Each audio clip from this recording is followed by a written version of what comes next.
In today's episode, I want to discuss a recent constructive dismissal case in which an employee was awarded €25,000 and four observations that I have. Hey, it's Terry Gorry, and this is the Terry Gorry podcast.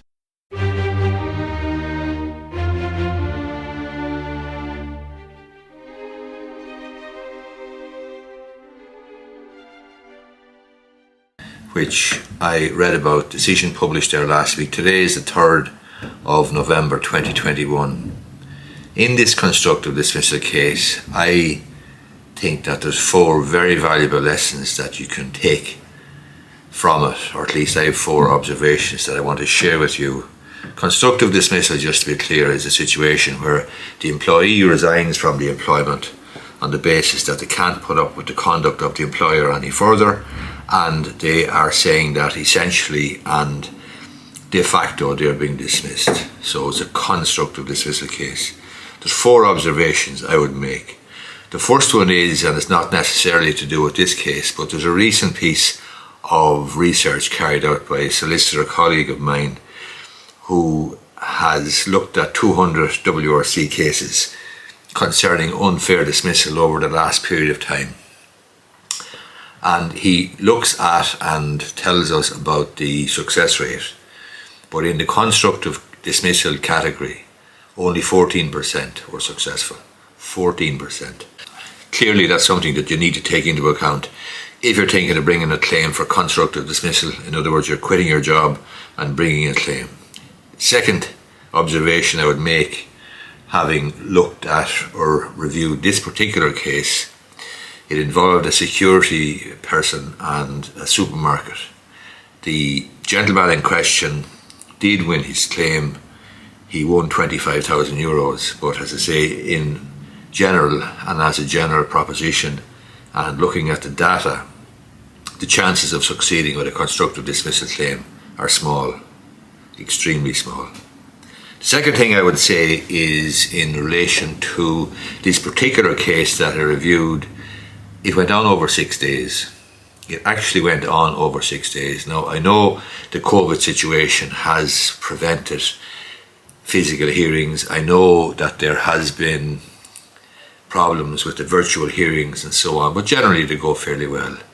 But if you consider the cost, legal costs, if there's representation on either side in the case that you're involved in, and it goes to 6 separate days, that soon amounts to serious money.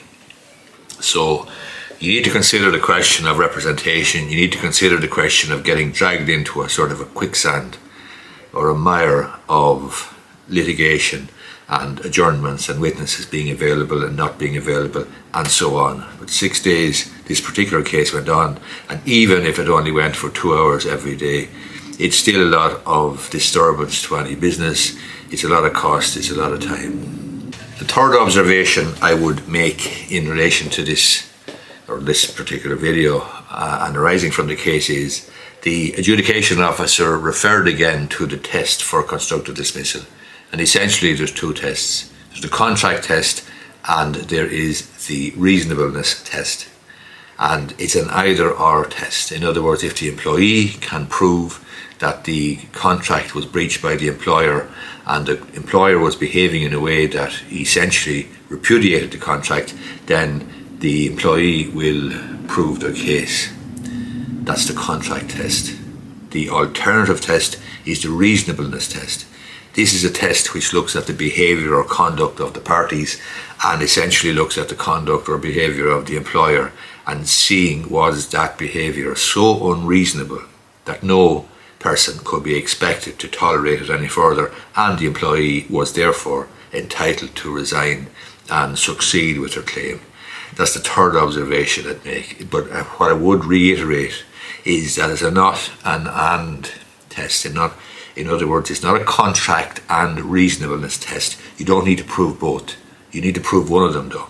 So it's either proving a breach of the contract test or a breach of the reasonableness test, which has been widely accepted in constructive dismissal cases as being one of the required proofs.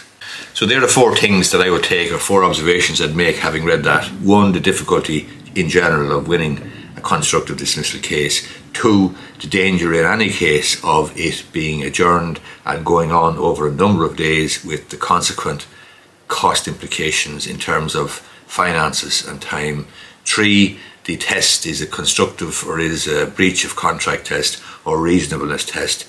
The fourth thing that I observed was this reiteration by the adjudication officer again of a test in a particular case. It's an Ulster Bank case. It's to do with an obligation of the employee to engage with and invoke whatever grievance procedure might be available in the workplace before resigning. Without doing that, the employee is going to have an extremely hard time proving that they were justified in leaving, because generally you would have to invoke the grievance procedure in the workplace, and generally you'd have to show that your employee was reasonable in trying to sort out the problem, and the employee in doing so gave the opportunity to the employer to sort out the issue.